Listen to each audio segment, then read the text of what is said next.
اعوذ باللہ السمیع العلیم من الشیطان اللعین الرجیم بسم اللہ الرحمن الرحیم الحمد للہ رب العالمین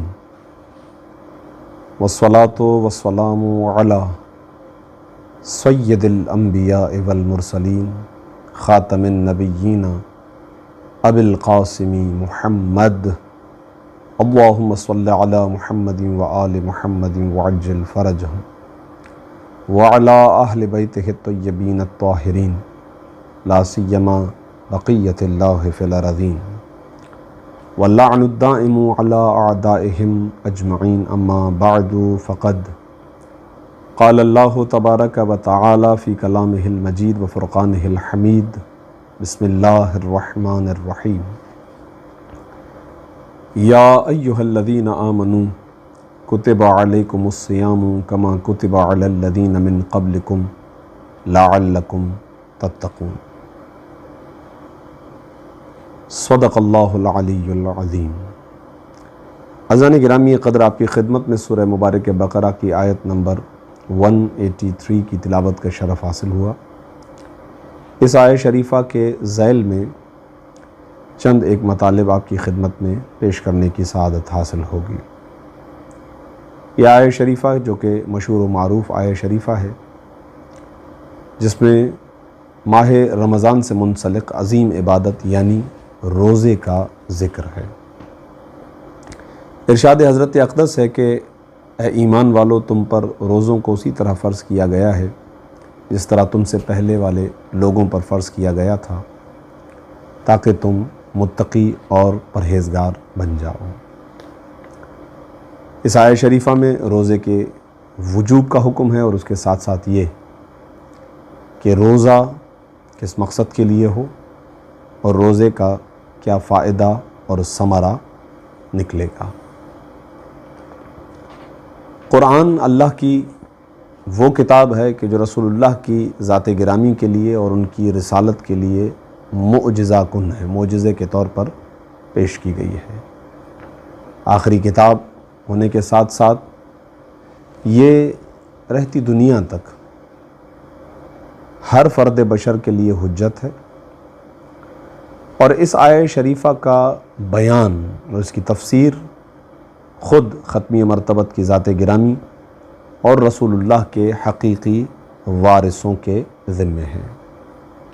لہٰذا جب بھی اس آیت شریفہ اور ان جیسی دوسری وہ آیات کہ جس میں روزے کا ذکر ہے یا ماہ رمضان کا ذکر ہے، تو اس پر گفتگو کرتے ہوئے رسول اللہ سے کئی ایک احادیث منقول ہیں، ائمہ معصومین علیہم الصلاۃ کا تفصیلی کلام حدیث اور تاریخ کی کتب کے اندر مرقوم ہیں۔ وہ کیا انداز اور وہ کیا طریقہ ہونا چاہیے کہ جس کے ذریعے سے جب ہم روزہ رکھیں تو اس منزل تک پہنچ پائیں کہ جو تتقون کی منزل ہے۔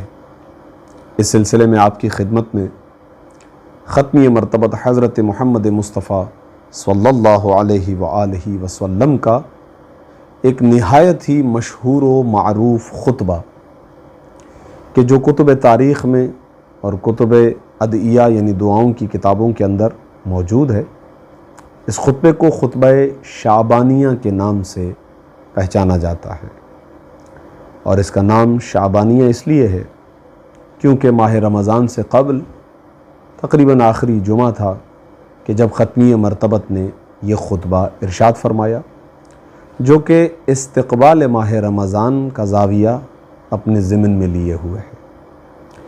آسان کیا جائے تو گویا رسول اللہ یہ سکھلانا چاہ رہے ہیں ماہ رمضان میں داخل ہونے سے پہلے کہ ماہ رمضان کو کیسے گزارنا ہے، ماہ رمضان المبارک میں کس طرح زندگی بسر کرنی ہے، اور کیسے ماہ رمضان سے استفادہ لینا ہے، اور اس کے ساتھ ساتھ یہ بھی کہ وہ کیا طریقہ اور کیا روش ہو کہ جس کے ذریعے سے روزہ رکھ کر ہم متقی اور پرہیزگار ہو جائیں۔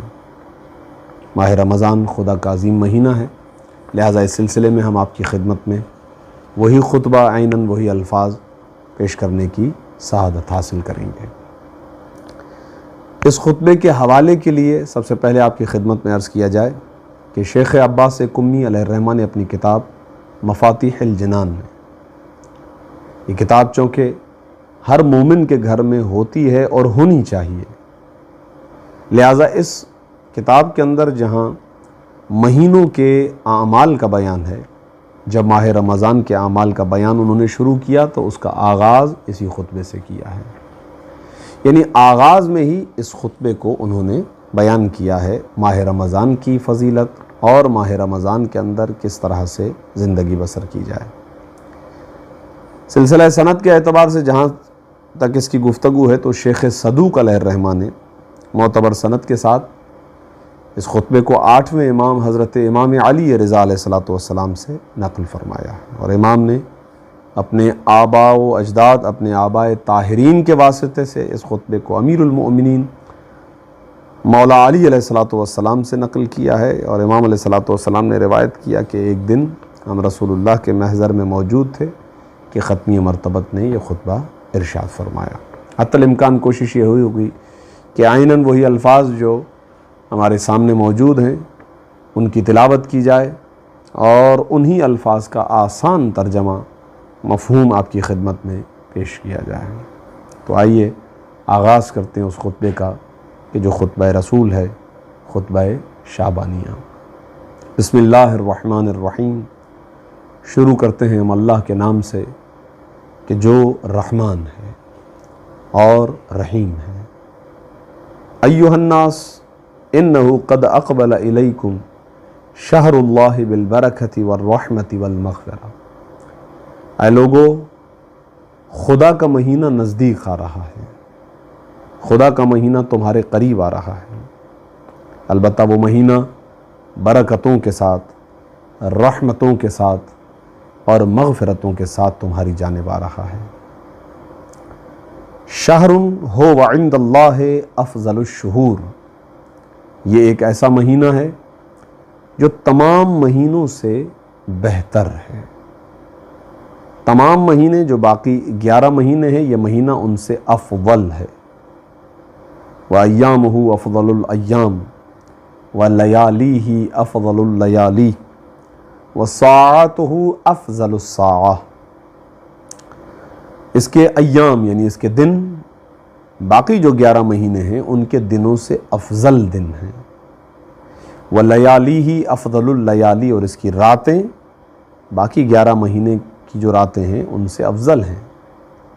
وَسَاعَاتُهُ أَفْضَلُ السَّاعَاتِ، اس کی گھڑیاں، اس کے لحظے، اس کا ایک ایک سیکنڈ، اس کا ایک ایک منٹ بہت قیمتی ہے، اور باقی تمام جو 11 مہینے ہیں ان کی ساعتوں سے اس کی ساعتیں بہت افضل ہیں، اس کا ایک ایک لمحہ بڑا قیمتی ہے۔ وَهُوَ شَهْرٌ دُعِیتُمْ فِیہ إِلَىٰ ضِیَافَةِ اللَّهِ، یہ ایک ایسا مہینہ ہے کہ جس میں تمہیں اللہ کے ہاں دعوت دی گئی ہے، یعنی تم اللہ کے مہمان ہو اس مہینے کے اندر۔ ایک نہایت ہی بہترین مہینہ کہ جس میں پروردگار عالم یہ کہتا ہے کہ میں تمہارا میزبان ہوں اور تم میرے مہمان ہو۔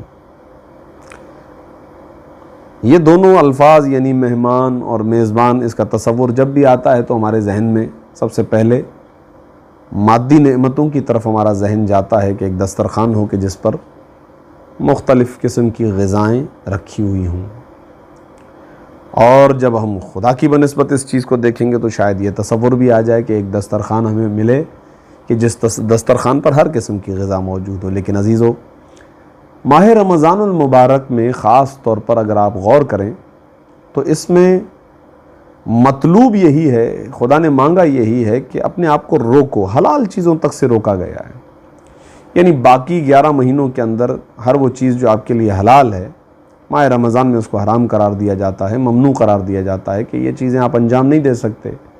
نماز فجر سے یعنی اذان فجر سے اذان مغرب تک کا جو دورانیہ ہے، ان دورانیے کے اندر وہ چیزیں جو عام طور پر شاید جائز ہوں، حلال ہیں، کھانا پینا وغیرہ، لیکن ماہ رمضان میں روکا جاتا ہے کہ یہ کام آپ نہیں کر سکتے۔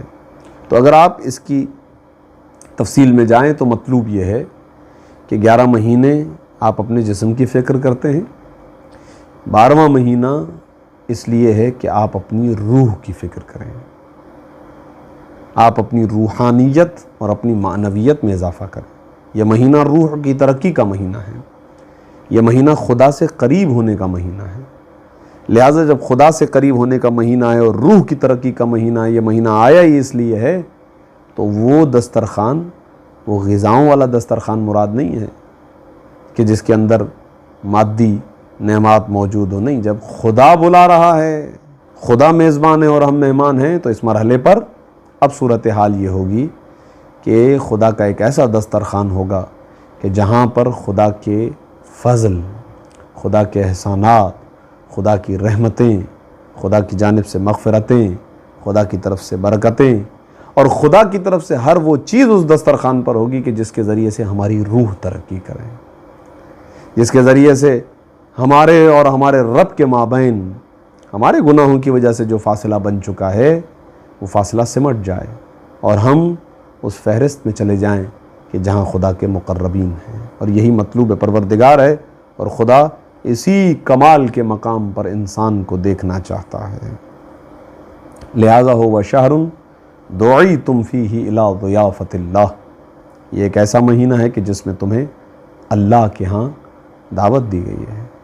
وجعلتم فیہ من اہل کرامت اللہ، اور اس مہینے میں تم لوگ کرامت خدا کے مستحق قرار پائے ہو، اللہ نے تمہیں صاحب کرامت بنایا، اہل کرامت ہو، کرامت کا تاج آپ کو پہنایا ہے۔ انفاسکم فیہ تسبیح، کتنا عظیم اور بزرگ مہینہ کہ اس میں جو آپ سانسیں لے رہے ہیں یہ آپ کا غیر اختیاری فعل ہے۔ خدا کے اختیار میں جب تک یہ سانسیں چل رہی ہیں چل رہی ہوں، لیکن پروردگار عالم اس غیر اختیاری فعل کو بھی ثواب میں تبدیل کر دیتا ہے۔ لہذا ارشاد ہوتا ہے وَأَنفَاسُكُمْ فِيهِ تسبیح، اس مہینے کے اندر تمہارا سانس لینا تسبیح گردانا جائے گا۔ وہ یہ سانسیں چل رہی ہیں تو اللہ اکبر لکھا جا رہا ہے، الحمدللہ سبحان اللہ لکھا جا رہا ہے۔ وَنَوْمُكُمْ فِيهِ عِبَادَةٌ، نیند، عام طور پر نیند کو بہت برا کہا گیا ہے روایات کے اندر، جب آئے تب کرو، حد سے زیادہ نہ کرو، نیند سے غفلت پیدا ہوتی ہے۔ الغرض نیند موت کی چھوٹی بہن ہے اور نہ جانے کیا سے کیا، کہ ایک بہت بڑا عرصہ زندگی کا نیند میں گزر جاتا ہے، اور خاص طور پر جوان کہ وہ نیند زیادہ کر کے اپنی زندگی کا ایک بہت بڑا سرمایہ جو ہے اسے ضائع کر دیتے ہیں۔ وَنَوْمُكُمْ فِيهِ عِبَادَةٌ، لیکن یہ ایسا مہینہ ہے کہ جس کے اندر پروردگار عالم نے آپ کی نیند کو بھی عبادت بنا دیا ہے، کہ تمہاری نیند اس مہینے میں عبادت ہے۔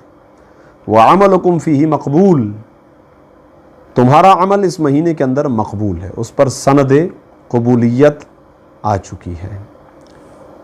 باقی ایام میں عمل کریں، نہیں معلوم قبول ہو نہ ہو، اس مہینے کے اندر ختمی مرتبت فرماتے ہیں خدا کے لیے عمل کرو، خدا تمہارے عمل کو قبول کر چکا ہے۔ وَدُعَاؤُكُمْ فِيهِ مُسْتَجَاب، اس مہینے میں تمہاری دعائیں مستجاب ہیں، قبول ہو چکی ہیں، لہٰذا دعا مانگو۔ اب دعا کیا ہے؟ فَاسْأَلُوا اللَّهَ رَبَّكُمْ بِنِيَّاتٍ صَادِقَةٍ وَقُلُوبٍ طَاهِرَةٍ، بس اب تمہیں چاہیے کہ تم اپنے اللہ سے، کہ جو تمہارا پالنے والا ہے، اس سے سوال کرو، اس سے دعا مانگو۔ البتہ یہ دعا بنیات صادقۃ، سچی نیت کے ساتھ ہونی چاہیے، وقلوب طاہرۃ، پاکیزہ دل کے ساتھ ہونی چاہیے، نہایت ہی پرخلوص انداز میں، اس طرح کہ واقعاً خدا اور تمہارے درمیان کوئی نہ ہو۔ دعا مانگو۔ دعا کا آغاز کس چیز سے کرنا ہے؟ پہلی چیز اس رمضان المبارک کے اندر پہلی چیز ان یوفقکم لصیامہ وتلاوت کتابہ، پہلی چیز یہ کہ پروردگار عالم نے اس مہینے کے اندر تم پر روزوں کو فرض کیا ہے۔ روزہ رکھنے کی پروردگار عالم ہمیں توفیق عطا فرمائے۔ پہلی چیز جس کی دعا کرنی ہے وہ یہ کہ خدا ہمیں توفیق دے کہ ہم روزہ رکھیں۔ روزہ واجب عبادت ہے، اور واجب کی تعریف واضح ہے کہ انسان اسے چھوڑ نہیں سکتا، خدا کا حق ہے بندے کی گردن پر کہ اسے انجام دے۔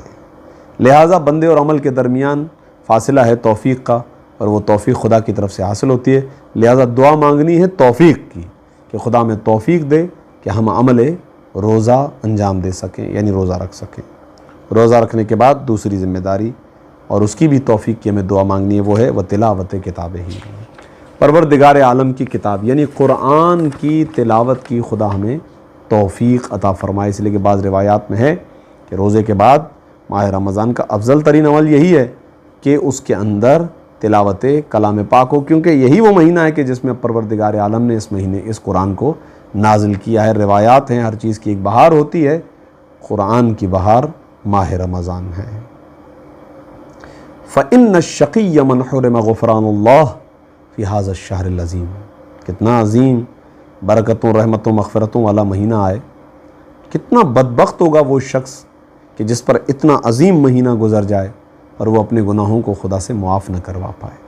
اتنا بہترین گولڈن پیریڈ پروردگار عالم نے دیا، خدا مہربانیاں اپنے بندوں پر جو ہے وہ نچھاور کر رہا ہے، رحمتیں نچھاور کر رہا ہے، اور بندہ کتنا بدبخت ہے کہ وہ کچھ لے نہیں پا رہا۔ مہینہ ختم ہو جائے اور پھر بھی گناہوں کا بوجھ اگر اس کے ذمے موجود ہے تو اس کا مطلب یہ ہے کہ اس سے بڑا بدبخت اور کون ہو سکتا ہے۔ وَاذْكُرُوا بِجُوعِكُمْ وَعَطَشِكُمْ فِيهِ جُوعَ يَوْمِ الْقِيَامَةِ وَعَطَشَهُ، جب آپ روزہ رکھیں گے تو سب سے پہلے جو احساس سامنے آتا ہے وہ ہے بھوک اور پیاس کا احساس۔ ظاہر ہے کہ فطری ہے کہ انسان غذا طلب ہے، اسے غذا چاہیے، کچھ دیر کے بعد اسے پیاس لگتی ہے، اسے پانی چاہیے، لہذا کھانا اور پینا یہ فطری تقاضے ہیں، انسان کو ضرورت پڑتی ہے۔ ظاہر ہے کہ جب آپ روزہ رکھیں گے کہ اذان فجر سے اذان مغرب تک آپ نہیں کھائیں پیئیں گے تو بھوک اور پیاس لگنا یہ ایک فطری ہے، لیکن یہ کام، یہ جو چیز آپ کے سامنے پیش آئے گی فطری چیزوں میں سے، اس سے بھی استفادہ کریں۔ وہ کیا ہے؟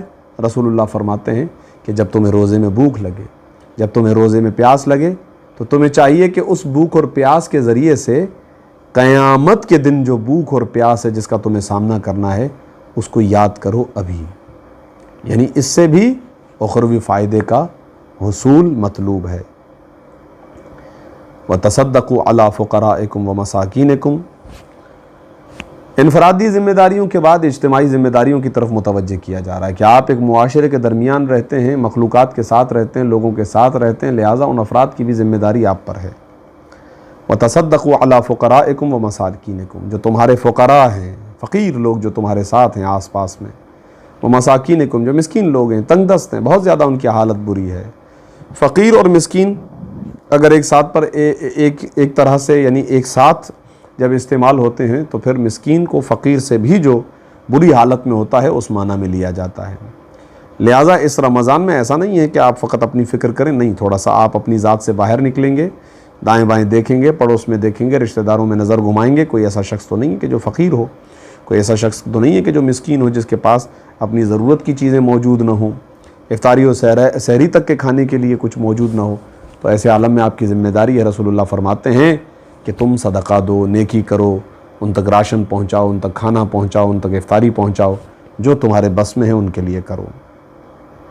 وَوَقِّرُوا كِبَارَكُمْ وَارْحَمُوا صِغَارَكُمْ، جو تم سے بڑے ہیں ان کا احترام کرو، ان کی عزت کرو، وَارْحَمُوا صِغَارَكُمْ، اور جو تم سے چھوٹے ہیں ان پر شفقت کرو، ان پر مہربانی کرو۔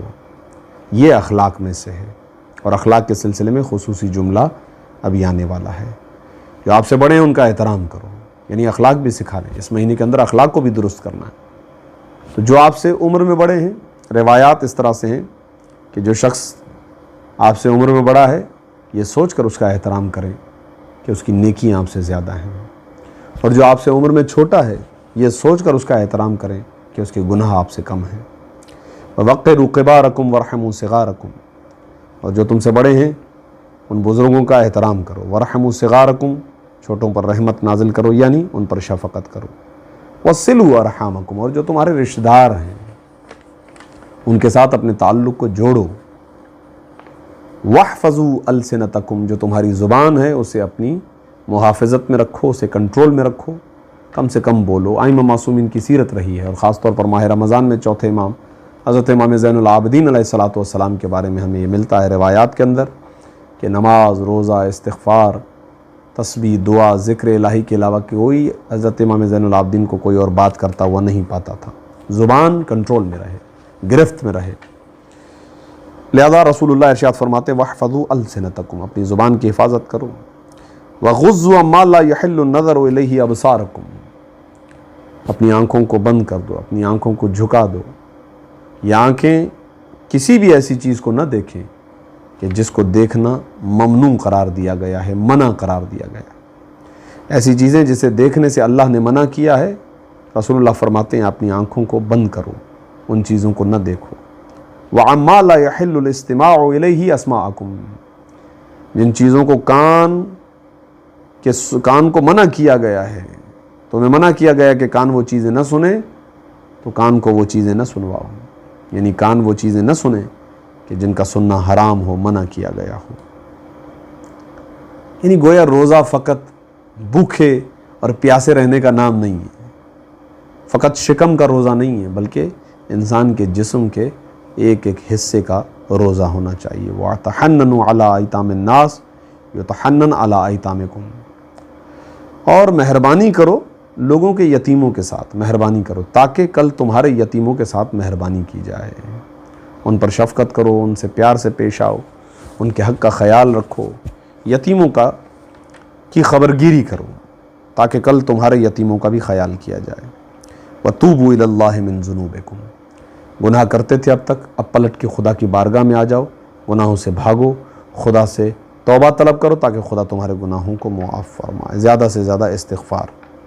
وَارْفَعُوا إِلَيْهِ أَيْدِيَكُمْ بِالدُّعَاءِ فِي أَوْقَاتِ صَلَاتِكُمْ فَإِنَّهَا أَفْضَلُ السَّاعَاتِ، جب تم نمازیں پڑھو تو نمازوں کے اوقات میں دعائیں مانگو، اور دعائیں مانگتے وقت اپنے ہاتھوں کو بلند کرو، کیونکہ یہ وہ ساعات ہیں، یہ وہ گھڑیاں ہیں کہ رسول اللہ فرماتے ہیں افضل الساعات، باقی ماہ رمضان کی گھڑیوں کی بنسبت بھی یہ جو ساعتیں ہیں یہ افضل الساعات ہیں، لہٰذا اپنے ہاتھوں کو بلند کر کے دعا مانگو کہ ینظر اللہ عز وجل فیہا بالرحمت الی عبادہ، یہی وہ ٹائم ہے، یہی وہ وقت ہے کہ جب پروردگار عالم اپنے بندوں کی طرف نظر رحمت۔ تو ختمی مرتبت اس خطبے میں ارشاد فرماتے ہیں کہ یجیبہم، جب یہ بندے خدا کی بارگاہ میں بیٹھے ہوئے ہوتے ہیں اور نمازوں کے اوقات میں اپنے ہاتھوں کو بلند کر کے دعا کر رہے ہوتے ہیں، تو یجیبہم اذا ناجوہ، جب یہ بندے خدا سے مناجات کرتے ہیں اور پروردگار عالم سے راز و نیاز کی باتیں کرتے ہیں، تو یجیبہم، تو پروردگار عالم ان کو جواب دیتا ہے، پروردگار عالم ان کی آواز سنتا ہے اور انہیں اس راز و نیاز کے جواب میں لبیک کہتا ہے۔ وَيُلَبِّيهِمْ إِذَا نَادَوْهُ، اور جب یہ روزے دار، یہ نمازی پروردگار عالم کو پکارتے ہیں، خدا کو ندا دیتے ہیں، تو یلبیہم، تو پروردگار عالم انہیں لبیک کہتا ہے۔ وَيُعْتِيهِمْ إِذَا سَأَلُوهُ، اور جب یہ حضرات خدا کو پکارتے ہیں، خدا سے مانگتے ہیں، خدا سے سوال کرتے ہیں، تو یعطیہم، تو پروردگار عالم ان کو عطا کرتا ہے، ان کو نوازتا ہے۔ وَيَسْتَجِيبُ لَهُمْ إِذَا دَعَوْهُ، اور جب یہ دعا مانگتے ہیں، خدا کو پکارتے ہیں، خدا کو بلاتے ہیں، تو پروردگار ان کی اجابت کرتا ہے، استجابت کرتا ہے، ان کی دعاؤں کو سنتا ہے اور ان کی دعاؤں کو قبول کرتا ہے۔ ایھا الناس ان انفسکم مرہونۃ باعمالکم، اے لوگو، تمہارے نفس، تمہاری جانیں، تمہارا وجود، تمہارا جسم تمہارے گناہوں کی وجہ سے گروی رکھا ہوا ہے۔ یعنی ایک لحاظ سے انسان گناہ کر کر کے جہنم کے حوالے ہو چکا ہوتا ہے، تو اس کا بدن گویا گروی رکھا ہوا ہے، اور اگر اسے اسی عالم میں موت آ جائے تو اس کا نتیجہ یہ نکلے گا کہ وہ جہنم کے حوالے ہو جائے گا۔ لہذا ماہ رمضان میں ختمی مرتبت متنبہ کرتے ہیں کہ ایھا الناس، اے لوگو، ان انفسکم، بلا شبہ بالتحقیق تمہارے جو نفوس ہیں، تمہاری جو جانیں ہیں، تمہارے نفس، مرہونۃ باعمالکم، تمہاری اعمال کی وجہ سے گروی ہیں، مرہونہ ہو چکے ہیں تمہارے اعمال۔ جب کوئی چیز گروی رکھوائی جاتی ہے تو پھر اس کی قیمت ادا کر کے اس چیز کو وہاں سے آزاد کروا دیا جاتا ہے۔ اور رسول اللہ طریقہ بتلاتے ہیں کہ وہ تمہارے انفس اور تمہاری جانیں کہ جو جہنم کے حوالے ہو چکی ہیں، گروی رکھی ہوئی ہیں، ان کو تم کیسے آزاد کرواؤ گے؟ تو فرماتے ہیں کہ فَكُفُّوهَا بِاسْتِغْفَارِكُمْ، بس تمہیں چاہیے کہ تم اپنے نفسوں کو، اپنی جانوں کو آزادی دلواؤ، انہیں آزاد کرو استغفار کے ذریعے سے۔ لفظ استغفار آیا ہے یہاں پر آسان آپ کی خدمت میں ایک مطلب کو بیان کرتے ہوئے چلیں۔ استغفار کا حقیقی مفہوم یہ ہے کہ بندہ خدا کی بارگاہ میں آنے کے بعد دل سے پشیمان ہو، ندامت ہو، احساس شرمندگی ہو کہ یہ گناہ جو اس سے ہو گیا نہیں ہونا چاہیے تھا، خدا کے مقابلے میں اسے اتنی جرت نہیں کرنی چاہیے تھی۔ یہ دلی دل کی کیفیت ہے، احساس شرمندگی، ندامت، پشیمانی۔ لہذا بسا اوقات ہم استغفار سے فقط سمجھتے ہیں وہ جملہ کہنا، استغفر اللہ ربی و اتوب الیہ، جبکہ ہم بخوبی آشنا ہیں اس حقیقت سے کہ جب یہ الفاظ ہم ادا کر رہے ہوتے ہیں اس وقت زبان پر یہ کلمات تو جاری ہوتے ہیں، لیکن ہمارا دل اس حقیقت کی طرف متوجہ نہیں ہوتا ہے کہ ہم نے گناہ کیے ہیں اور خدا کی بارگاہ میں آ چکے ہیں، اور ہمیں شرمندگی ہو، ندامت ہو، احساس ہو اس بات کا کہ ہمیں خدا کے حق میں یہ کوتاہی نہیں کرنی چاہیے تھی۔ یہ جملے جو ہم ادا کر رہے ہوتے ہیں اس وقت ہماری توجہ اس بات کی طرف نہیں ہوتی۔ ممکن ہے کہ خدا ان کلمات کو قبول کرے، لیکن فقط یہ جملے غالباً وہ حقیقی استغفار دینے میں یا مغفرت کے درجات کو پانے میں معاون اور مددگار ثابت نہیں ہو سکیں گے۔ لہذا شرمندگی خود استغفار ہے، ندامت خود استغفار ہے۔ تو ایک مرتبہ اپنی پوری ماضی کی زندگی پر نظر ڈالیں، اپنے سارے گناہوں کو اپنے ذہن کے اندر لے آئیں، بندوں کے حقوق اور بندوں کا اگر کوئی حق اور ان کے حق میں اگر کوئی کوتاہی ہوئی ہے تو اس کا ازالہ کیا جائے، جبران کیا جائے۔ خدا کے حق میں اگر کوئی کوتاہی ہوئی ہے تو اس کا جبران کیا جائے، ازالہ کیا جائے، یعنی عملی طور پر قدم بڑھانے کا نام بھی استغفار ہے۔ لہذا تمہارے اجسام، تمہارے انفس، تمہارے نفس گروی رکھے جا چکے ہیں تمہارے اعمال کی وجہ سے، اب تم استغفار کے ذریعے سے ان کو رہائی دلواؤ، آزادی دلواؤ۔ وَظُهُورَكُمْ ثَقِيلَةٌ مِّنْ أَوْزَارِكُمْ فَخَفِّفُوا عَنْهَا بِطُولِ سُجُودِكُمْ۔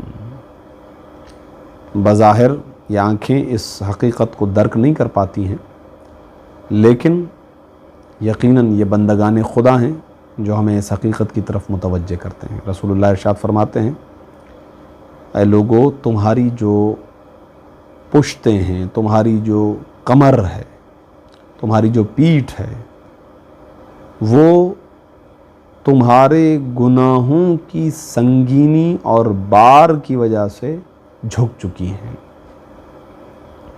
یعنی تمہارے کندھوں پر گناہوں کا بوجھ ہے جو لیے ہوئے گھوم رہے ہو تم۔ تمہاری کمریں، تمہاری پشتیں جھک چکی ہیں تمہارے گناہوں کے وزن کی وجہ سے۔ اب فخففوا عنہا، اب اس وزن کو ہلکا کرو، اپنی کمر سے اس وزن کو اتارو۔ کیسے؟ بطول سجودکم، اس مہینے کے اندر سجدوں کو طول دے کر اپنی کمر سے اس بوجھ کو اتارو۔ واقعاً بہت ہی بہترین منظر کشی ہے، اور کچھ عرصہ پہلے ایک تصویر پر نگاہ پڑی جو اس حقیقت کو بڑی احسن انداز میں بیان کر رہی تھی، کہ ایک تصویر ہے کہ جس میں دکھایا جا رہا ہے کہ ایک شخص کہ جو اپنی کمر پر کچھ وزن لاد رہا ہے اور لاد کر آگے بڑھ رہا ہے، پھر جیسے جیسے وزن بڑھتا جاتا ہے تو اس کی کمر جھکتی جاتی ہے، آخرکار وہ زمین پر بیٹھ جاتا ہے۔ اب وہ وزن جو اس کے کندھے پر ہے یا اس کی کمر پر ہے، جیسے ہی وہ اپنی گردن کو نیچے جھکا لیتا ہے، یعنی جھکتے جھکتے جب اس کی گردن بالکل اتنی جھک گئی کہ اس کا سر زمین سے لگا، تو اس کی پشت پر رکھا ہوا بار آگے کی طرف آ کے گرتا ہے، یعنی اس کے کندھے سے اتر جاتا ہے، وہ گر جاتا ہے وزن۔ یہ مثال ہے بہترین کہ جب انسان سجدہ کرتا ہے تو سجدے کے بعد انسان کے کندھوں پر، اس کی کمر پر جو گناہوں کا بوجھ ہے، پروردگار عالم اسے اتار دیتا ہے۔ لہذا ختمی مرتبہ ارشاد فرماتے ہیں فَخَفِّفُوا عَنْهَا، بس اب ان کو ہلکا کرو، بِطُولِ سُجُودِكُمْ، اپنے سجدوں کی طوالت کے ذریعے سے سجدوں کو طولانی کرو۔ سجدے میں جتنا زیادہ دیر انسان رہتا ہے یہ اس کے لیے مفید ہے، اس کی عزت کے لیے، اس کے وقار کے لیے۔ جتنا بندہ اپنے آپ کو خدا کی بارگاہ میں جھکاتا ہے، پروردگار عالم اس کو اتنی ہی آفاقیت عطا کرتا ہے، اسے اتنا ہی بلند کرتا ہے۔ پھر ختمی مرتبہ آگے ارشاد فرماتے ہیں کہ وَاعْلَمُوا أَنَّ اللَّهَ أَقْسَمَ بِعِزَّتِهِ أَلَّا يُعَذِّبَ الْمُصَلِّينَ وَالصَّاجِدِينَ، اور اے لوگو یہ جان لو کہ اللہ تعالیٰ نے اپنی عزت و جلالت کی قسم کھائی ہے کہ وہ اس مہینے کے اندر نمازیوں کو اور سجدہ کرنے والوں کو عذاب نہیں دے گا۔ پروردگار عالم نے اس مہینے میں اپنی عزت کی قسم کھائی ہے کہ جو نماز گزار حضرات ہیں، جو سجدہ گزار ہیں، پروردگار عالم ان کو عذاب نہیں دے گا۔ وَأَلَّا يُرَوِّعَهُمْ بِالنَّارِ، اور پروردگار عالم انہیں جہنم سے نہیں ڈرائے گا، ان پر خوف جہنم اور دہشت جہنم کو طاری نہیں کرے گا۔ یوم یقوم الناس لرب العالمین، اس دن کے جب سب کے سب لوگ خدا کی بارگاہ میں قائم ہوں گے، کھڑے ہوں گے، اور رب العالمین کی بارگاہ میں اپنے حساب و کتاب کو دے رہے ہوں گے، تو پروردگار عالم ایسے افراد کے جو نمازی ہیں، سجدہ گزار ہیں، ان کو عذاب نہیں دے گا، ان کو نہیں ڈرائے گا۔ اس کے بعد ایک مرتبہ پھر اجتماعی ذمہ داریوں کی طرف متوجہ کرتے ہوئے ختمی مرتبہ ارشاد فرماتے ہیں ایھا الناس من فطر منکم صائما مؤمنا فی ھذا الشہر کان لہ بذلک عند اللہ اتق نسما،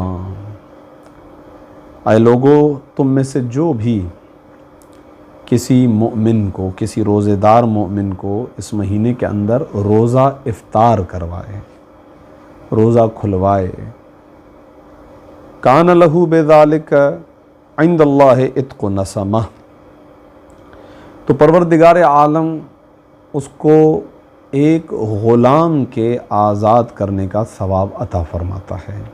گویا اس شخص نے خدا کی راہ میں ایک غلام کو آزاد کیا ہو۔ اور نہ فقط یہ، جب وہ کسی کو کھانا کھلاتا ہے، شکم سیر کرواتا ہے، افطار کرواتا ہے، وَمَغْفِرَةٌ لِمَا مَضَى مِن ذُنُوبِهِ، پروردگار عالم اس عمل کے بدلے میں اسے اس کے گزشتہ تمام گناہوں کے سلسلے میں مغفرت عطا کرتا ہے، خدا اس کے گناہوں کو معاف کر دیتا ہے۔ بعض روایات میں یہ بھی آیا ہے کہ روزہ کھلوانے والے کو روزہ رکھنے کا بھی ثواب ملتا ہے، یعنی گویا اس نے 2 روزے رکھے۔ جب ختمی مرتبت نے اجتماعی ذمہ داریوں میں اس چیز کا ذکر کیا تو قیلا، تو کہا گیا ختمی مرتبت سے، یا رسول اللہ فَلَيْسَ كُلُّنَا يَقْدِرُ عَلَى ذَلِكَ، ہم میں سے ہر ایک تو اس چیز پر قدرت نہیں رکھتا، ہمارے حالات ایسے نہیں ہیں کہ ہم کسی اور کو افطار کروا سکیں، روزہ کھلوا سکیں۔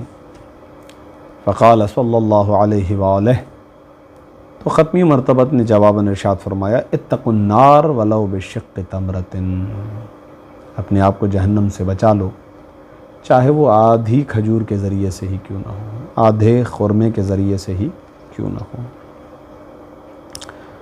خوب اس کے اندر اشارہ اس بات کی طرف کہ آپ جتنی آپ کی توفیق ہے،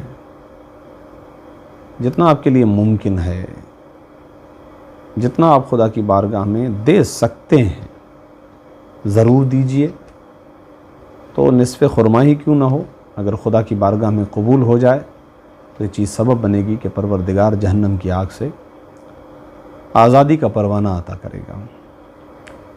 پریکٹیکلی ہم اس مثال کو اس طریقے سے بھی ایڈجسٹ کر سکتے ہیں کہ فرض کریں آپ اگر ایک شخص کو صحیح طریقے سے افطار کروانا چاہیں تو مثال بناتے ہیں کہ بھئی 500 600 یا 1000 روپے تک آپ کے لگ سکتے ہیں، اتنی استطاعت نہیں ہے، لیکن ایسی جگہیں کہ جہاں پر اجتماعی طور پر لوگوں کو افطار کروایا جاتا ہے، ان کو کھانا کھلایا جاتا ہے، آپ وہاں پر اپنا حصہ ڈال سکتے ہیں۔ آپ کی 100 روپے کی حیثیت ہے، آپ کی 2 روپے کی حیثیت ہے، جو بھی حیثیت ہے، خدا کی بارگاہ میں قبولیت شرط ہے، البتہ حیثیت اہم ہے۔ ایسا نہیں کہ ایک شخص جس کے لیے ہزاروں لوگوں کو کھانا کھلانا جو ہے وہ کہے کہ میں ایک بندے کو کھانا کھلا رہا ہوں، ایک بندے کا ہی ثواب ملے گا۔ اصل چیز ہے حیثیت، آپ کی کتنی حیثیت ہے، کتنا آپ کے پاس جو ہے وہ مال ہے، اس اعتبار سے ہے۔ جتنا زیادہ خرچ کریں گے اتنا زیادہ پروردگار عالم آپ کے مال میں برکت ڈالے گا، اور اخروی فائدے اپنے مکان پر ہیں۔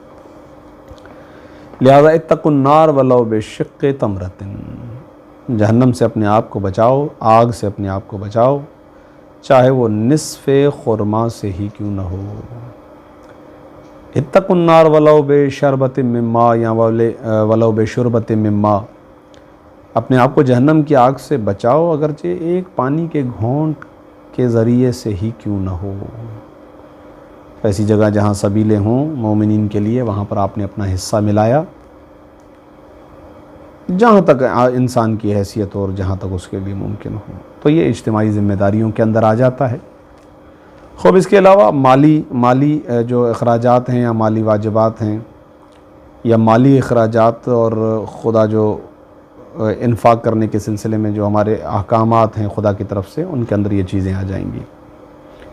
ایھا الناس من حسن منکم فی ھذا الشہر خلقہ کان لہ جوازا علی الصراط یوم تزل فیہ الاقدام۔ اپنے طور پر ایک طالب علمانہ رائے یہ ہے کہ یہ بہت اہمیت کی حامل چیز ہے جو اب آ رہی ہے۔ ختمی مرتبہ ارشاد فرماتے ہیں کہ اے لوگو، تم میں سے جو شخص بھی اپنے اخلاق کو اس مہینے میں درست کرتا ہے، اپنے اخلاق کو اچھا بنانے کی کوشش کرتا ہے اس مہینے کے اندر، یہ بہت مرکزی چیز ہے انسان کے لیے، کیونکہ ہمارے معاشرے سے جس چیز کا تیزی سے خاتمہ ہوتا ہے وہ اخلاق ہے۔ فقدان اخلاق بہت زیادہ ہے ہمارے یہاں، تربیت فاسد ہے، اطراف کا ماحول فاسد ہے، والدین پوری کوشش بھی کریں اس کے باوجود اسکول کا ماحول، محلے کا ماحول، دوستوں کا ماحول، ایسی چیزیں ہیں کہ جو بہرحال ہمیں اپنی طرف کھینچتی ہیں، اور اکثریت جو ہے وہ بے ادب اور بد اخلاق لوگوں کی ہے معاشرے کے اندر، لہذا بہرحال انسان اس کا اثر لیتا ہے اور اس رنگ میں ڈھل جاتا ہے۔ لہذا رسول اللہ فرماتے ہیں یہ مہینہ تمہارے لیے ایک مرتبہ پھر آیا، تمہیں چاہیے کہ تم اس مہینے کے اندر اپنے اخلاق کو درست کرو۔ گزشتہ درس کے اندر آیا تھا کہ اپنی زبان کی حفاظت کرو۔ یہ زبان یہ گویا ایک اخلاق کا ایک جز ہے، ایک مشق ہے۔ کلی طور پر اپنے اخلاق کو بہتر سے بہتر بناؤ۔ جب کوئی شخص اس مہینے میں اپنے اخلاق کو بہتر بنائے گا تو ختمی مرتبہ ارشاد فرماتے ہیں کہ وہ دن کے جس دن لوگوں کے قدم پل صراط پر ڈگمگا رہے ہوں گے، لرزہ طاری ہوگا قدموں میں اور وہ جہنم میں گر رہے ہوں گے، یہ شخص بڑی آسانی سے اس پل صراط کو عبور کر کے جنت میں داخل ہو جائے گا۔ کان لہ جوازا علی الصراط، اس شخص کے لیے جواز نامہ ہوگا صراط پر جانے کا، یوم تزل فیہ الاقدام، اس دن کے جس دن اقدام لغزشوں میں ہوں گے۔ ومن خفف فی ھذا الشہر عما ملکت یمینہ، اور ایسا شخص کہ جو اس مہینے میں اپنے ماتحت افراد کے ساتھ مدارات، نرم رویہ، ذرا ہلکا ہاتھ رکھے ان افراد کے ساتھ کہ جو اس کے تحت ہیں، جو اس کے پاس کام کرتے ہیں، جو اس کے غلام ہیں، جو اس کے نوکر ہیں، جو اس کے پاس ڈیوٹی کرتے ہیں، جاب کرتے ہیں۔ ایسے افراد کے ساتھ ماہ رمضان کے احترام میں، خدا کے احترام میں اگر وہ ذرا ہلکا ہاتھ رکھتا ہے، فرض کریں 8 گھنٹے ان سے کام لیتا تھا، انہیں 5 گھنٹے کر دیا، ابھی ماہ رمضان کی وجہ سے 3 گھنٹے آپ کو ریلیکس دیا جائے گا۔ اس طرح سے اور بہت سارے طرق ہو سکتے ہیں کہ جن کے ذریعے سے ان کے ساتھ مدارات، نرم رویہ اور نرمی سے پیش آئے۔ اگر کوئی شخص اس طریقے سے کرتا ہے تو ختمی مرتبہ فرماتے ہیں خفف اللہ علیہ حسابہ، بہت بڑا جو ہے احسان ہے خدا کا اس جزا کو لے کر کہ اگر کوئی شخص یہ کام کرتا ہے قیامت کے دن پروردگار عالم حساب و کتاب کے وقت اس کے ساتھ آسانی سے پیش آئے گا، تخفیف کرے گا خدا اس کے حق میں، نرم رویہ رکھے گا خدا اس کے ساتھ حساب و کتاب کے وقت۔ وَمَنْ كَفَّ فِيهِ شَرَّهُ كَفَّ اللَّهُ عَنْهُ غَضَبَهُ يَوْمَ يَلْقَاهُ، اور جو شخص اس مہینے میں اس کی ذات سے نکلنے والی شر پر کنٹرول کرے۔ میں ان الفاظ کا آپ کی خدمت میں مفہوماً اور عرفی ترجمہ کرنے کی کوشش کر رہا ہوں تاکہ صحیح طرح سے بات آپ تک پہنچ پائے۔ وَمَنْ كَفَّ فِيهِ شَرَّهُ، اپنے شر کو اس مہینے کے اندر روک لے، یعنی کسی کو اذیت نہ دے، کسی کو شر نہ پہنچائے، تو کف اللہ عنہ غضبہ یوم یلقا، تو پروردگار عالم قیامت کے دن اپنے غضب کو روک لے گا ایسے شخص سے۔ اس نے اپنے شر کو اپنے کنٹرول میں کیا، کسی کو اس کا نشانہ نہیں بنایا، تو خدا اپنے غضب کو اس شخص سے روک لے گا۔ وَمَنْ أَكْرَمَ فِيهِ يَتِيمًا أَكْرَمَهُ اللَّهُ يَوْمَ يَلْقَاهُ، اور جو شخص اس مہینے کے اندر کسی یتیم کا احترام کرے۔ یتیم کے سلسلے میں بہت زیادہ روایات ہیں، قرآن میں آیات ہیں کہ جو یتیم ہو اس کے سلسلے میں خدا سے ڈرو۔ سب سے تیزی سے جو آواز آسمانوں کو چیرتے ہوئے خدا کی بارگاہ میں پہنچتی ہے وہ یتیم کی ہے۔ خود رسول اللہ یتیم رہ چکے، لہٰذا کئی مرتبہ یتیم کی تربیت و کفالت کے سلسلے میں تاکید فرمائی، اور ارشاد فرمایا ایک حدیث کے اندر کہ میں اور یتیم کی تربیت کرنے والا، یتیم کو پالنے والا جنت میں ساتھ ہوں گے۔ لہذا اس مہینے میں اگر کوئی شخص یتیم کا اکرام کرتا ہے، احترام کرتا ہے اس حیثیت سے کہ وہ یتیم ہے، کہ اس کا باپ نہیں ہے، تو اکرمہ اللہ یوم یلقاہ، تو اللہ ایسے شخص کو قیامت کے دن عزت دے گا، احترام کرے گا خدا ایسے شخص کا کہ جو یتیم کی عزت کرتا ہے۔ ومن وصل فیہ رحمہ وصلہ اللہ برحمتہ یوم یلقاہ۔ مشکل کام ہے، اس لیے کہ ہم گیو اینڈ ٹیک کی پالیسی پر چلتے ہیں، عزت دیجئے، عزت لیجئے، اور احترام کیجئے، احترام لیجئے، سلام کیجئے، جواب دیجئے۔ الغرض رشتہ داروں کے ساتھ بھی ہمارا یہی سلسلہ ہوتا ہے، آپ نے یہ کام کیوں نہیں کیا؟ بھائی انہوں نے نہیں کیا۔ بہت سارے معاملات میں آپ کو اپنا حساب دینا ہے، ان کو ان کا حساب دینا ہے۔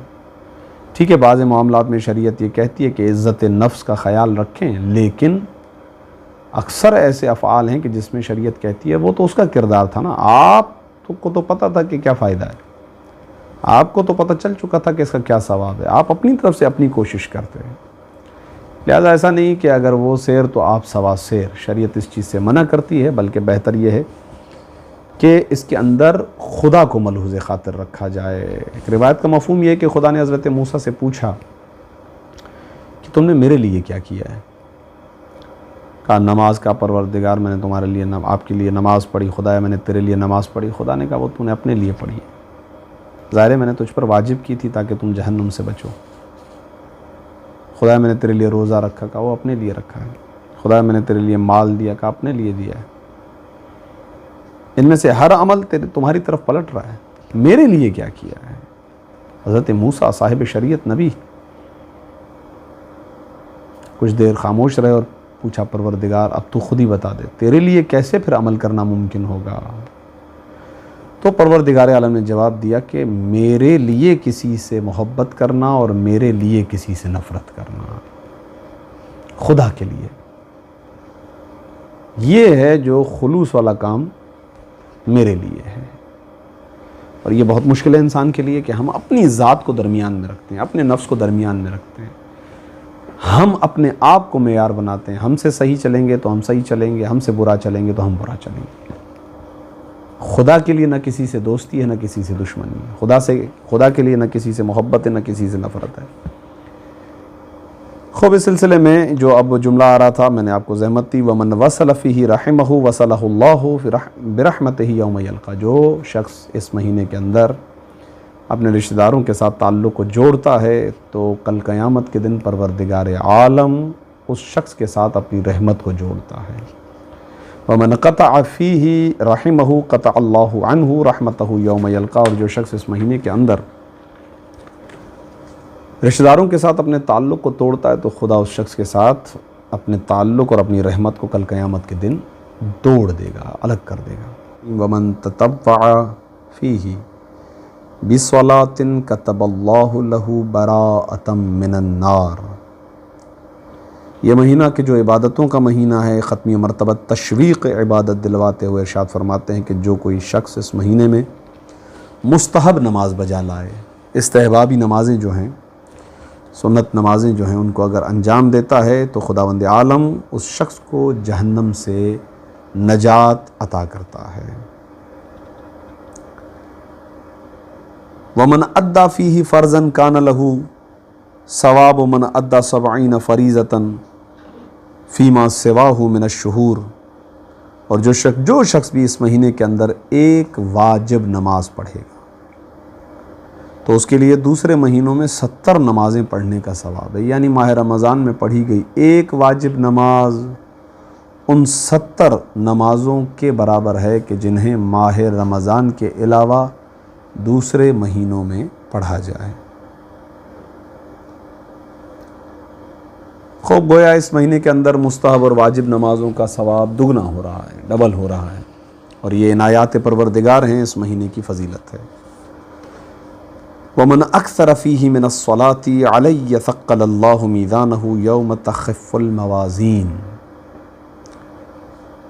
سب سے آسان عبادت کی طرف اشارہ ہو رہا ہے، اور کہ جو شخص اس مہینے کے اندر ختمی مرتبت فرماتے، جو شخص مجھ پر زیادہ سے زیادہ درود بھیجے تو پروردگار عالم بھاری بنا دے گا اس کے میزان کو، اس کا وہ پلڑا جس کے اندر اس کے نامہ اعمال تولے جائیں گے، نیک اعمال کے اندر پروردگار عالم وزن بڑھا دے گا، اور یہ وزن ہوگا درود شریف کا۔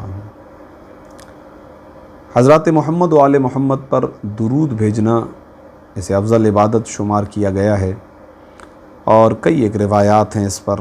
ایک روایت آپ کو ہدیہ کرتا ہوا آگے بڑھتا ہوں۔ مفہوم روایت حضرت امام علی رضا علیہ السلام ہے۔ امام فرماتے ہیں جس شخص کو اپنے گناہوں کی تعداد کا علم نہ ہو، جسے پتہ نہ ہو کہ اس کے گناہوں کی تعداد کتنی ہے، امام کا ایسا جامع جملہ ہے کہ ہر فرد اس کے اندر شامل ہو جاتا ہے، اس لیے کہ شاید ہی کسی کو پتہ ہو کہ اس کے گناہوں کی تعداد کتنی ہے۔ فرماتے ہیں ایسا شخص کہ جسے اپنے گناہوں کی تعداد کا پتہ نہ ہو، پروردگار عالم اسے بہترین انعام دے رہا ہے، اور وہ یہ، امام فرماتے ہیں اس شخص کو چاہیے کہ وہ ہم پر درود بھیج دے تاکہ پروردگار عالم اس کے گناہوں کو معاف کرتا رہے۔ آسان عبادت، آتے جاتے، اٹھتے بیٹھتے، گھومتے پھرتے آپ اس عبادت کو انجام دے سکتے ہیں، بہت ہی عظیم عبادت ہے۔ اللہم صلی علی محمد و آل محمد وعجل فرجہم۔ ومن تلا فیہ آیۃ من القرآن کان لہ مثل اجر من ختم القرآن فی غیرہ من الشہور۔ اس دعا کے ابتدائی حصے یعنی پہلے حصے کے اندر عرض کیا تھا کہ ہمیں خدا کی بارگاہ میں دعا مانگنی ہے کہ اس مہینے کے اندر ہمیں وہ پروردگار زیادہ سے زیادہ تلاوت قرآن کا ثواب عطا فرمائے اور تلاوت کرنے کی توفیق عطا فرمائے۔ لہذا رسول اللہ انعام بھی بتلاتے ہیں کہ ایسا شخص کہ جو اس مہینے کے اندر ایک آیت کی تلاوت کرتا ہے قرآن میں سے تو پروردگار عالم اسے پورے ختم قرآن کا ثواب عطا فرماتا ہے، گویا اس نے باقی 11 مہینوں کے اندر ایک قرآن کو ختم کیا ہو۔ ان آیات پروردگار کا تعارف کرواتے ہوئے ختمی مرتبہ ارشاد فرماتے ہیں کہ ایھا الناس ان ابواب الجنان فی ھذا الشہر مفتحۃ، جنت کے دروازے پروردگار عالم نے تمہارے لیے کھول دیے ہیں۔ جیسے ہی ماہ رمضان کا چاند نمودار ہوتا ہے، خدا جنت کے دروازوں کو اپنے بندوں کے لیے کھول دیتا ہے۔ ہماری ذمہ داری کیا ہے؟ فَاسْأَلُوا رَبَّكُمْ أَلَّا يُغَلِّقَهَا عَنْكُمْ، بس اب تم دعا کرو کہ یہ دروازے تمہارے لیے اسی طرح سے کھلے رہیں، خدا ان دروازوں کو تم پر پھر کبھی بند نہ کرے۔ وَأَبْوَابَ النِّيرَانِ مُغَلَّقَةً، اگر جنت کے دروازے کھول دیے تو اس کا مطلب جہنم کے دروازے تم پر بند ہو گئے۔ بس جہنم کے دروازوں کو پروردگار نے اس مہینے میں تمہارے لیے بند کر دیا ہے، اب تم دعا مانگو۔ فَاسْأَلُوا رَبَّكُمْ، تم اپنے پروردگار سے دعا مانگو کہ اللہ يُفَتِّحَهَا علیکم، خدا ان دروازوں کو تمہارے لیے دوبارہ کھول نہ دے، اب جو بند کیے ہیں تو یہ جہنم کے دروازے ہمیشہ بند رہیں۔ وَالشَّيَاطِينَ مَغْلُولَةٌ، شیاطین بندھے ہوئے ہیں، وہ قید ہو چکے ہیں، خدا نے ان کی جو سلطنت تھی تم پر سے اسے ختم کر دیا ہے، اب وہ تمہیں وسوسہ نہیں ڈال سکتے، ان کا تمہارے اوپر اختیار نہیں ہے۔ ماہ رمضان المبارک میں شیطان بند ہے، لہذا والشیاطین مغلولہ، شیطان بند ہیں۔ فَاسْأَلُوا رَبَّكُمْ أَلَّا يُسَلِّطَهَا عَلَيْكُمْ، بس تم اپنے پروردگار سے یہ دعا کرو کہ وہ ہمیشہ اسی طریقے سے بند رہیں اور کبھی بھی پروردگار ان کو تم پر مسلط نہ ہونے دے، تم شیاطین کے ہاتھوں کا دوبارہ کھلونا نہ بن جاؤ۔ نہایت ہی خوبصورت عنایت ہے پروردگار عالم کی۔ اس مقام تک پہنچنے کے بعد، کیونکہ پہلے درس میں آپ کی خدمت میں عرض کیا تھا کہ یہ روایت 8ویں امام نے اپنے آباء و اجداد، آباء و طاہرین علیہ الصلوۃ والسلام کے ذریعے سے روایت بیان کی ہے امیر المؤمنین مولا علی علیہ الصلوۃ والسلام سے۔ تو یہ روایت مولا علی بیان کر رہے ہیں کہ ایک دن رسول اللہ نے یہ خطبہ ہمارے سامنے ارشاد فرمایا۔ تو اب یہ ارشادات ختمیہ مرتبہ جاری و ساری تھے، اور اب مولا علی فرماتے ہیں کہ قال امیر المؤمنین علیہ السلام، یعنی 8ویں امام کہہ رہے ہیں کہ مولا علی نے کہا، کیا کہا؟ فَقُمْتُ فَقُلْتُ یا رسول اللہ۔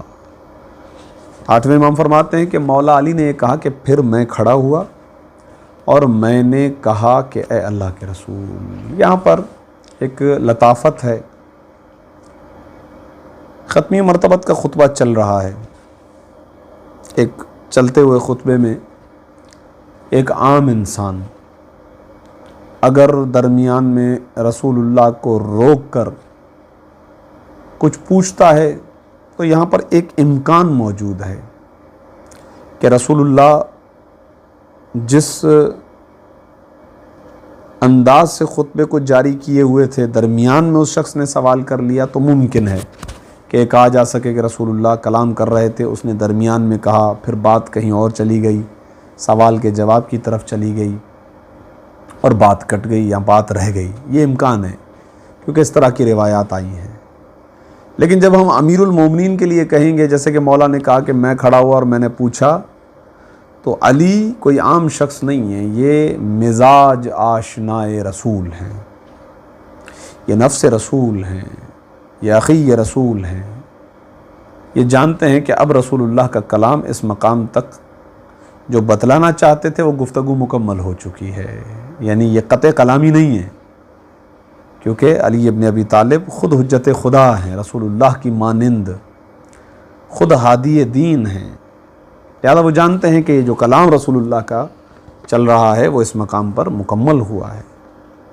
تو یہ جو اب رسول اللہ کے سے منسلک سوال کیا جا رہا ہے امیر المومنین کی جانب سے کہ میں کھڑا ہوا، تو اس کو ہم یہ نہیں کہیں گے کہ درمیان میں چلتے ہوئے خطبے میں مولا علی نے کھڑے ہو کر یہ کہا، نہیں، اس کے اندر یہ لطافت محفوظ ہے بہرحال اپنے مقام پر، کہ گفتگو رسول یقیناً اپنے کمال تک پہنچی ہوگی کہ جس مقام پر آ کر امیر المومنین یہ فرما رہے ہیں کہ فَقُمْتُ وَقُلْتُ، بس میں کھڑا ہوا اور میں نے سوال کیا، یا رسول اللہ ما افضل الاعمال فی ھذا الشہر۔ اس کے بعد اگلے نقطے کی طرف نہایتی توجہ کا طالب رہوں گا۔ امیر المومنین کا سوال بہت قیمتی سوال اور اس کا جواب نہایتی قیمتی جواب۔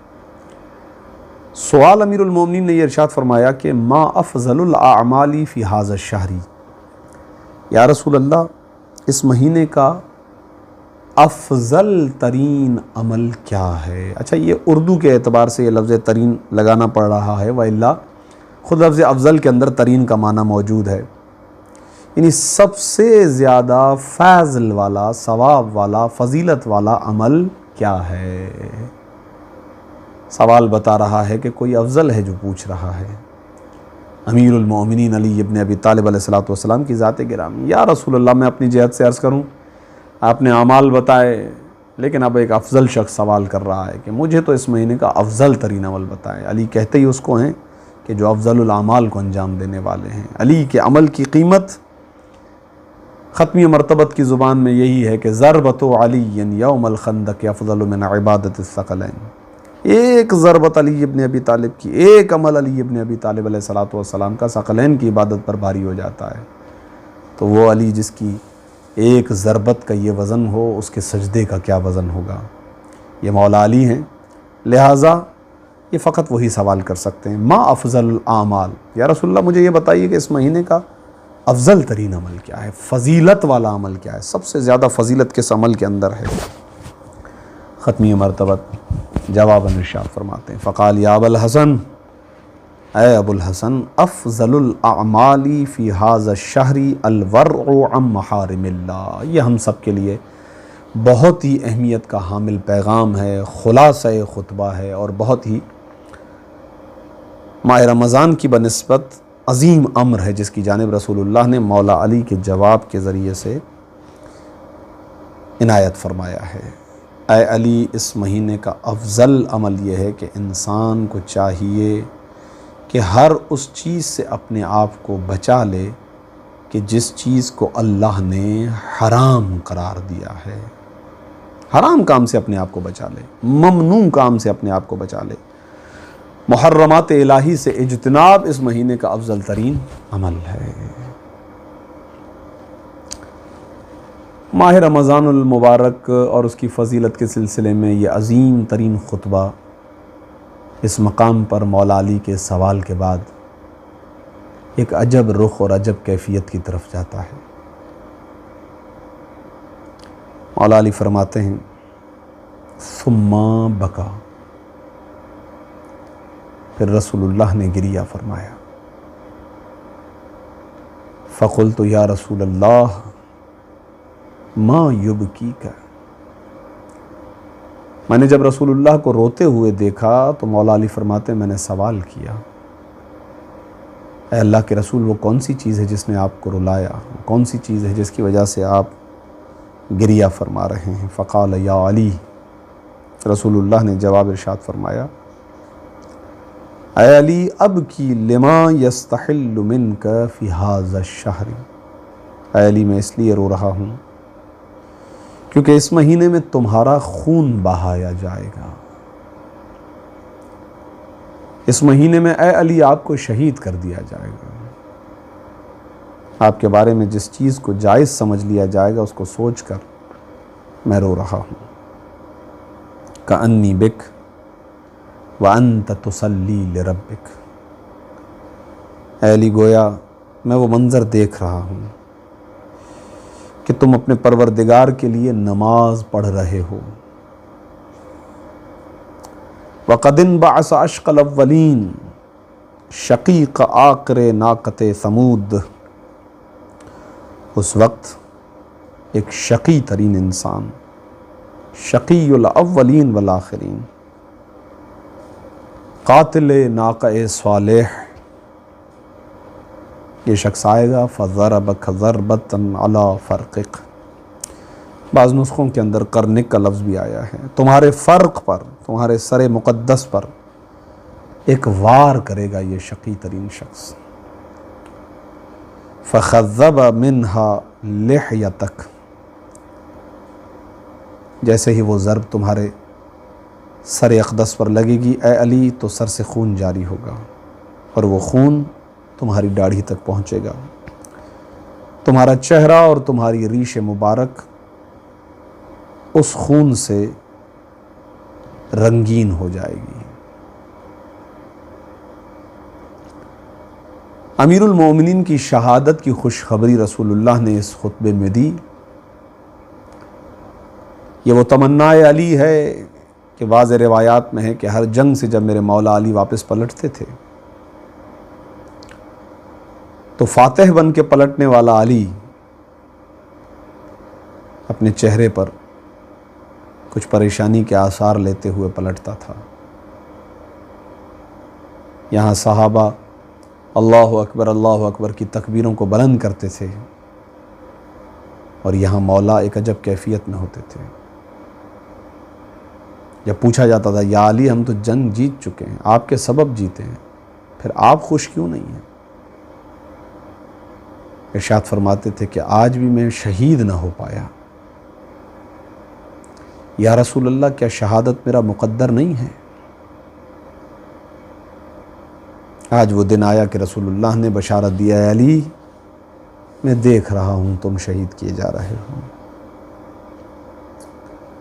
اس مقام پر اتنی بڑی خوشخبری کے وقت مولا علی کا ایک عجب سوال ہے۔ قال امیر المؤمنین، 8ویں امام بیان فرما رہے ہیں کہ مولا علی نے کہا، فقلت یا رسول اللہ، میں نے کہا یا رسول اللہ، اے اللہ کے رسول، وذالک فی سلامت من دینی، اللہ اکبر، کیا اس وقت میرا دین ثابت ہوگا، سلامت ہوگا؟ جس وقت میں اس دنیا سے جاؤں گا، جب شہادت کے مرتبے پر فائز ہو رہا ہوں گا، اس وقت یہ واقعہ جب پیش آئے گا، میں اپنی دین کی سلامتی کے ساتھ، یعنی گرامی قدریہ ہمارے لیے ہے، جب انسان اس دنیا سے جائے تو اسلام کے ساتھ جائے۔ فلا تموتن الا وانتم مسلمون، دنیا سے جاؤ حالت اسلام میں جاؤ، یہ ہمارے لیے، ورنہ وہ علی کہ جو ضربت کے وقت یہ کہے کہ کعبے کے رب کی قسم علی کامیاب ہو گیا ہے۔ تاریخ انسانیت میں سوائے امیر المومنین کے ذات گرامی کے کسی کے ہاں سے ایسا جملہ ہمیں نہیں ملتا۔ یا رسول اللہ کیا میرا دین سلامت ہوگا؟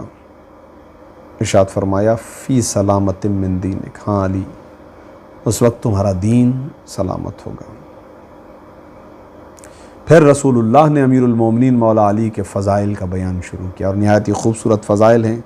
ان فضائل کو آپ کی خدمت میں پیش کر کے آپ کی زحمتوں کو تمام کریں گے۔ ثم قال صلی اللہ علیہ وآلہ، پھر رسول اللہ نے ارشاد فرمایا، یا علی من قتلک فقد قتلنی، اے علی جو تیرا قاتل ہے وہ میرا قاتل ہے۔ من سبک فقد سبنی، جو تجھے برا بلا کہے وہ مجھے برا بلا کہنے والا ٹھہرا۔ لأنک منی کنفسی، کیونکہ تم مجھ سے ہو اور میرے نفس کی مانند ہو، تم مجھ سے میں تم سے، تم میرا نفس ہو، گویا تم میرا نفس ہو، حقیقت میں تم میرا نفس ہو۔ روحک من روحی، اے علی تمہاری روح میری روح سے ہے۔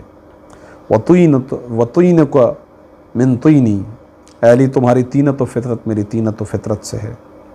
ان اللہ تبارک و تعالی خلقنی و ایاک، اے علی اللہ نے تجھے بھی خلق کیا، مجھے بھی خلق کیا۔ واصطفانی و ایاک، تجھے بھی منتخب کیا اور مجھے بھی۔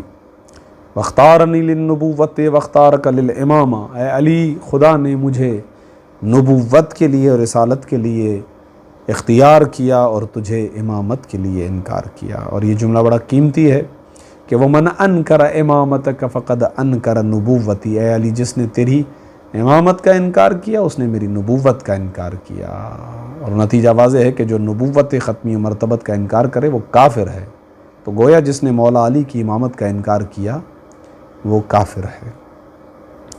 یا علی انت وصیی و ابو ولدی و زوج ابنتی، اے علی تو میرا وصی ہے، و ابو ولدی اور تو میری اولاد کا باپ ہے، و زوج ابنتی اور تو میری بیٹی کا شوہر ہے۔ رسول اللہ کا یہاں پر ایک جملہ ہے، اے علی ہر شخص کی اولاد، ہر نبی کی اولاد اس کے صلب سے چلتی ہے، لیکن میری اولاد تیرے صلب سے چلے گی۔ فاطمہ زہرا کی اولاد میری اولاد ہوگی۔ وخلیفتی علی امتی فی حیاتی و بعد موتی، سب سے بڑا اعلان ہے، اے علی تو دنیا میں زندگی میں بھی میرے ہوتے ہوئے بھی اس امت پر تو خلیفہ ہے، اور میری موت کے بعد بھی تو میری امت کا خلیفہ ہے۔ امرک امری و نہیک نہی، اے علی تیرا حکم میرا حکم ہے اور تیری نہی میری نہی ہے۔ اقسم بالذی بعثنی بالنبوہ، اے علی اس رب کی قسم ہے، اس خدا کی قسم کہ جس نے مجھے نبوت پر مبعوث کیا، وجعلنی خیر البریہ، اور مجھے بہترین امت قرار دیا، انسانوں میں سے مجھے سب سے بہترین قرار دیا۔ کیا قسم ہے، کس مطلب پر قسم ہے؟ انک لحجۃ اللہ علی خلقہ، اے علی قسم ہے اس رب کی کہ تو اللہ کی مخلوق پر اللہ کی حجت ہے۔